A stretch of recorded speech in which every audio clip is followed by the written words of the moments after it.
still about an inch to a half of an inch elsewhere, so the gusty winds upwards of they don't even know.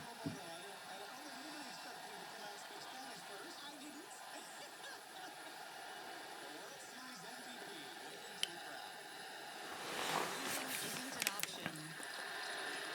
I love Los Angeles, said Yoshinobu Yamamoto. Much more of our coverage of the Dodger delight throughout the course of the evening. Keep it tuned here to KNX.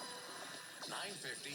This is the Bloomberg Real Estate Report. I'm Denise Pellegrini. Real estate brokers in suburban Connecticut outside New York City say they are seeing buying interest from some New Yorkers now, looking at homes in the burbs. In the event the